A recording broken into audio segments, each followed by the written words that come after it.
उपस्थित है। हालेलुया। तो खुदावन खुदा तेरी तारीफ करते हैं, तेरी बड़ाई करते हैं, तेरी महिमा करते हैं प्रभु जी। अपने शरीर आत्मा प्राण आपके हाथों में सौंप देते हैं। हम नहीं, आप हमारे बीच में हैं। हमारे अहंकार घमंड को चूर चूर कर दीजिए प्रभु जी।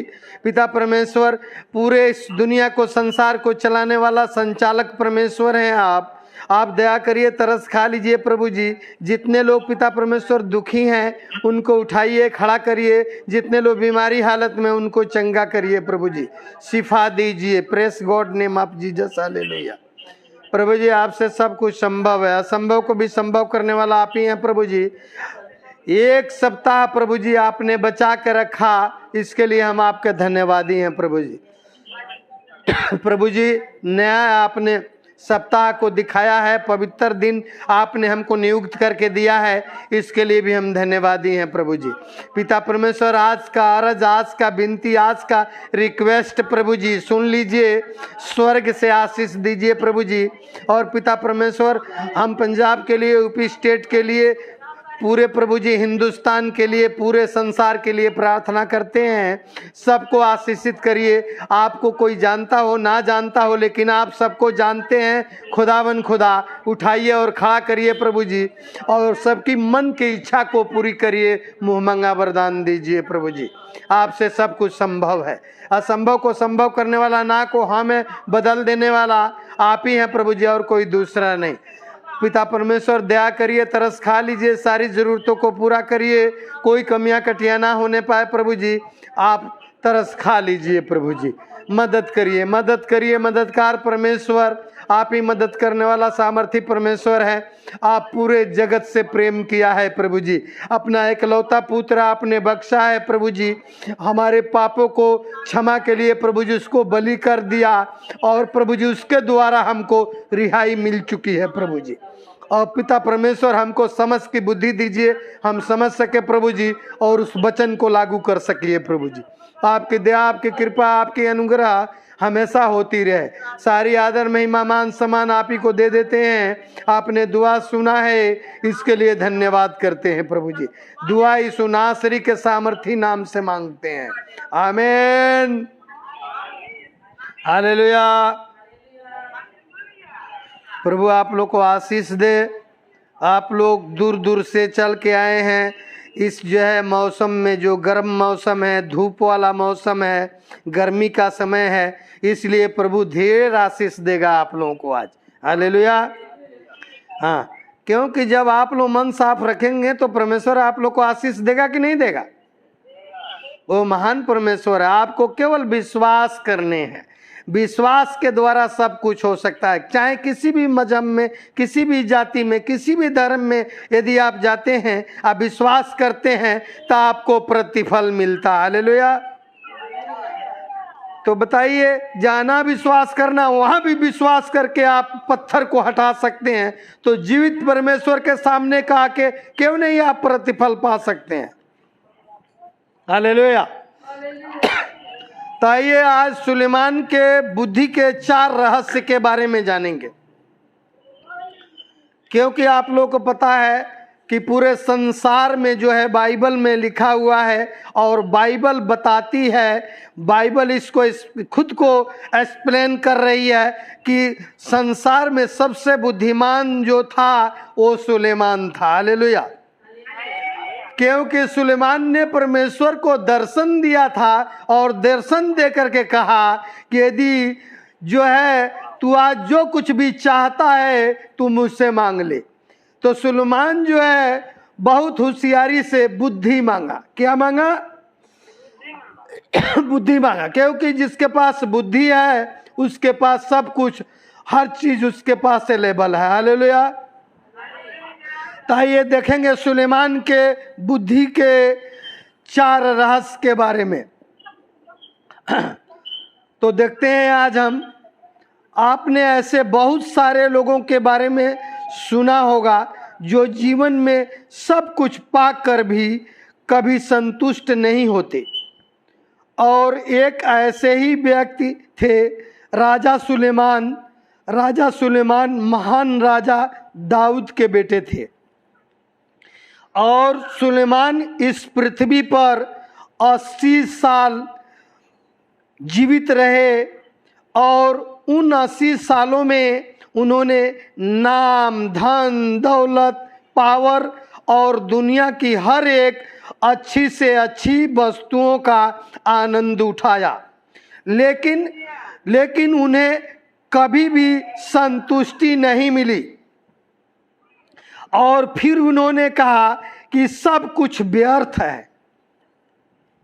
राजा सुलेमान संसार के सबसे बुद्धिमान और सबसे अमीर व्यक्ति थे। उनके समय में ना तो कोई परेशानी थी, ना कोई युद्ध, और वो पूरे इस्राएल के इतिहास में सबसे ज़्यादा शांति से रहने वाले राजा थे। और इतनी धन दौलत, बुद्धि, शांति होने के बावजूद भी वो कहते हैं कि सब कुछ व्यर्थ है। पहला राजाओं अध्याय 3 में जब हम पढ़ते हैं कि जब परमेश्वर सुलेमान पर प्रकट हुए, तब परमेश्वर ने उनसे कहा, जो कुछ तू चाहे वह मांग ले। और सुलेमान ने परमेश्वर से बुद्धि मांगी। पहला राजाओं अध्याय 3 के 9 और 10 वचन देखते हैं। 9 में लिखा है, तू अपने दास को अपनी प्रजा का न्याय करने के लिए समझने की ऐसी शक्ति दे कि मैं भले बुरे को परख सकूं, क्योंकि कौन ऐसा है कि तेरी इतनी बड़ी प्रजा का न्याय कर सके। 10वां वचन देखते हैं, वहाँ लिखा है, इस बात से प्रभु प्रसन्न हुआ कि सुलेमान ने ऐसा वरदान मांगा है। अब हम नंबर 12 और 13 देखेंगे, वही 3 अध्याय का। 12 में लिखा है, मैं तेरे वचन के अनुसार करता हूँ, तुझे बुद्धि और विवेक से भरा मन देता हूँ, यहाँ तक कि तेरे समान न तो तुझसे पहले कोई कभी राजा हुआ और न बाद में कोई कभी होगा। 13 वचन में देखते हैं, फिर जो तूने नहीं मांगा अर्थात धन और महिमा, वह भी मैं तुझे यहाँ तक देता हूँ कि तेरे समान जीवन भर कोई राजा न तेरे तुल्य न होगा। और इसी राजा सुलेमान के लिखी हुई किताबों में से एक है सबोपदेशक।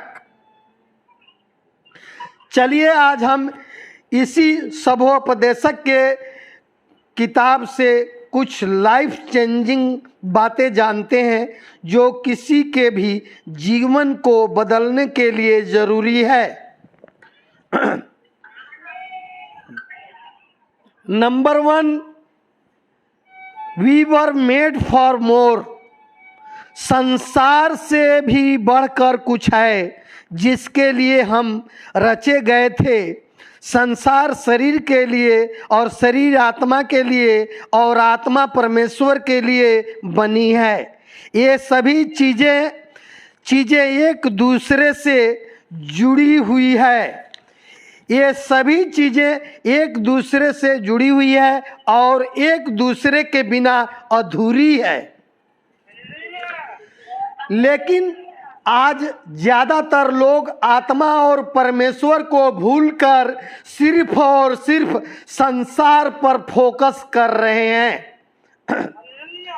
राजा सुलेमान ने लिखा है, God has put eternity into man's heart. परमेश्वर ने अनंतता में मनुष्यों के दिल में छोड़ा है। सबोपदेशक अध्याय 3 के 11 में जब देखते हैं, उसने सब कुछ ऐसा बनाया कि अपने अपने समय पर वे सुंदर होते हैं। फिर उसने मनुष्यों के मन में आदि अनंत काल का ज्ञान उत्पन्न किया है। वह आदि से अंत तक मनुष्य समझ नहीं सकता।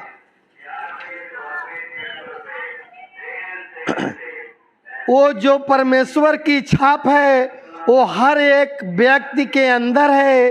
इसलिए पवित्र बाइबल में लिखा है कि परमेश्वर ने मनुष्यों को अपनी समानता में बनाया, अर्थात उत्पत्ति 1:26 आयत में लिखा हुआ है ये वचन। परमेश्वर की छाप है मनुष्यों के अंदर, इसलिए प्रभु यीशु मसीह ने भी बार बार इस संसार के बारे में नहीं बल्कि संसार से भी बढ़कर कुछ दूसरी चीज़ों के बारे में सिखाया। प्रभु ने सिखाया किंगडम ऑफ गॉड, परमेश्वर का राज्य। जब उन्होंने प्रार्थना करना सिखाया तो सिखाया कि परमेश्वर का राज्य आए, हमारी लाइफ इस दुनिया तक ही सीमित नहीं है बल्कि इस दुनिया के बाद भी असलियत में जिंदगी शुरू होती है। लिखा है कुलुसियों 3 के जब 2 आयत में पढ़ते हैं, वहाँ लिखा है, संत पौलुस कहते हैं पृथ्वी पर की नहीं परंतु स्वर्गीय वस्तुओं पर ध्यान लगाओ। दूसरा कुरिन्थियों 4:18 में संत पौलुस कहते हैं कि और हम तो देखी हुई वस्तुओं को नहीं परंतु अनदेखी वस्तुओं को देखते रहते हैं, क्योंकि देखी हुई वस्तुएं थोड़े ही दिन की है परंतु अनदेखी वस्तुएं सदा बनी रहती है। राजा सुलेमान ने पृथ्वी की सारी चीज़ों का अनुभव किया और उन्होंने पाया